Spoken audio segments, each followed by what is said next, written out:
If there was ever to be a perfect adaptation for any anime ever, it would probably have to be Frieren and Studio Madhouse's immaculate presentation of it. It's not often we get a literal one-to-one of anime to manga, but it's in the rare occasions that we do that they're never as refined as this is. I mean, out of the 10 episodes I've seen so far, not a single cut or change has been made that takes away from the original. It's about as faithful can get. So, for a manga that's already popular to be adapted flawlessly, it's only natural it receives high ratings in accordance with that. The thing is, Frieren didn't just get rated highly, it got so many good reviews that it's now the highest rated anime ever. If you think Frieren isn't the strongest character in Frieren, beyond Journey's End, you haven't been paying attention. And I don't mean that as an insult, I mean that's literally the point of the anime. The entire story is built around deception, restraint, and the quiet humiliation of anyone who underestimates her. While the fandom debates whether Serie is stronger, whether certain demons outscale her, or whether she's just experienced, the anime has been screaming the truth in subtle ways since episode 1. Frieren is not just strong, she is the most dangerous being in the entire series, and the scariest part is that she doesn't even try to prove it. Let's start with what most people misunderstand about power in Frieren. Beyond Journey's End, this is not an anime that measures strength by flashy transformations, screaming power-ups, or dramatic aura explosions. Power in this world is about control, suppression, perception, and psychological warfare. Frieren has mastered all four. From the very beginning, the series shows us that she intentionally suppresses her mana to appear weaker than she actually is. Not slightly weaker, drastically weaker.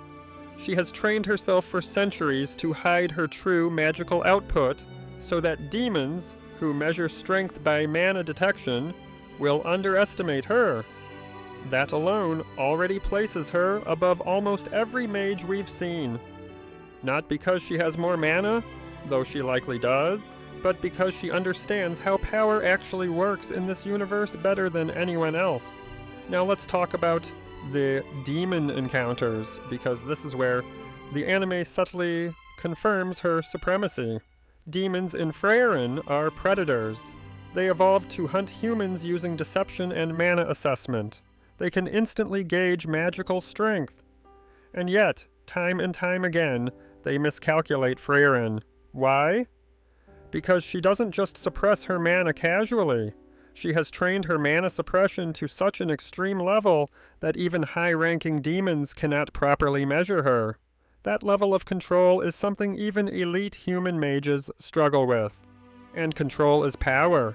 Remember the scene where a powerful demon confidently engages her because he believes he can win?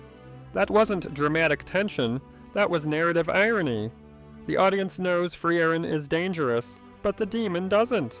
And when she finally releases more of her mana, even partially, it completely shifts the battlefield. Notice something important. She rarely releases everything. We have almost never seen Frieren fight at full capacity. Not once. And that's terrifying. Now let's address the big argument. Serie. Yes, Serie is portrayed as an ancient, legendary mage. Yes, she has immense knowledge. Yes, she likely has enormous magical reserves. But here's what people ignore. Serie openly acknowledges Frieren's growth and potential in a way that implies respect, not superiority. Serie represents old magical dominance. Frieren represents refined evolution. Serie collects magic. Frieren masters it. Serie commands from authority. Frieren operates through understanding. There is a difference between having more spells and being more lethal.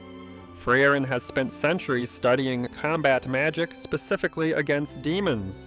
She was part of the hero's party that defeated the Demon King. That alone should end most debates. She has real battlefield experience against the highest tier of threats in the world. Serie, while ancient, has not demonstrated that same frontline adaptability. And in anime power scaling terms, experience against top-tier opponents matters more than theoretical magical knowledge. But the biggest evidence that Frieren is secretly the strongest character isn't in her fights. It's in how the story frames her. Frieren. Beyond Journey's End is fundamentally about time, regret, and emotional growth. Frieren is the protagonist, not because she is the most emotional character, but because she is the most powerful observer of time itself. Her strength isn't explosive, it's inevitable. She outlives threats, she outlasts kingdoms, she survives eras. In a story where time is the ultimate force, the character who transcends time the longest is inherently the most powerful. Another key point the fandom ignores. Frieren rarely struggles. Not truly. She gets surprised, she gets momentarily pressured, but she is almost never genuinely outmatched. The anime carefully avoids giving her a definitive, "I'm completely overwhelmed" moment. That is deliberate storytelling. Compare that to other characters who visibly hit their limits. Frieren's limits are never clearly shown. And when a series refuses to show a protagonist's ceiling, that usually means the ceiling is much higher than we think. Let's also talk about magical efficiency. Frieren doesn't waste mana, she doesn't overcast, she doesn't panic. She analyzes, calculates, and eliminates. In many of her fights, she wins not because she blasts harder, but because she predicts better. That predictive combat style is something only extremely high-tier mages achieve. She reads mana flow like other people read body language. That level of perception is what separates good mages from legendary ones. Now, consider the psychological element. Frieren has fought demons for centuries. She understands their psychology intimately. She knows they manipulate through imitation of human speech. She knows their weaknesses. She knows how they think. That's not just knowledge, that's tactical supremacy. A mage who understands her enemy's biology, psychology, and magical mechanics will almost always defeat a stronger but less informed opponent. And here's the part that really makes this argument explosive. Frieren doesn't care about being recognized as the strongest. That's why people underestimate her. In most anime, the strongest character demands acknowledgement. Frieren avoids it. She is content collecting obscure spells, studying small magic, and traveling quietly. But hidden behind that calm demeanor is a mage who helped kill the Demon King and has been refining her abilities ever since. The most dangerous warrior is the one who doesn't seek validation. Even visually, the anime reinforces this. Notice how often Frieren stands calmly while chaos happens around her. Notice how her casting animations are clean, minimal, and controlled. There's no wasted movement. That's intentional character design. Her strength is presented as natural, almost effortless. Now, does this mean Serie is weak? No. It means the anime intentionally frames Frieren as understated dominance. And in storytelling, framing is everything. If Frieren were truly inferior, the series would show it clearly. Instead, it keeps hinting that we have not yet seen her full capability. That's narrative setup. Here's a question that will probably start arguments in the comments. If Frieren fought Serie seriously, who would actually win?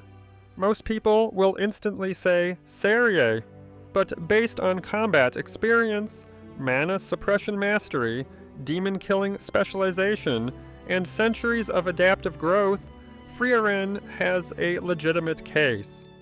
And until the series explicitly proves otherwise, the evidence leans toward her being at least equal, if not superior, in real battle conditions. And that's the genius of Frieren, beyond Journey's End. It doesn't scream its power scaling at you, it whispers it. It makes you think the loudest characters are the strongest. It lets you assume authority equals dominance. And then it quietly shows you that the elf who seems detached and sleepy has been operating on a completely different level the entire time. So yes, Frieren is secretly the strongest character. Not because she shouts it, not because the anime confirms it outright, but because every subtle detail, every fight, every demon encounter, every mana suppression scene, and every narrative framing choice points in that direction. And if you disagree, that's perfect, because that debate is exactly why this series is so brilliant.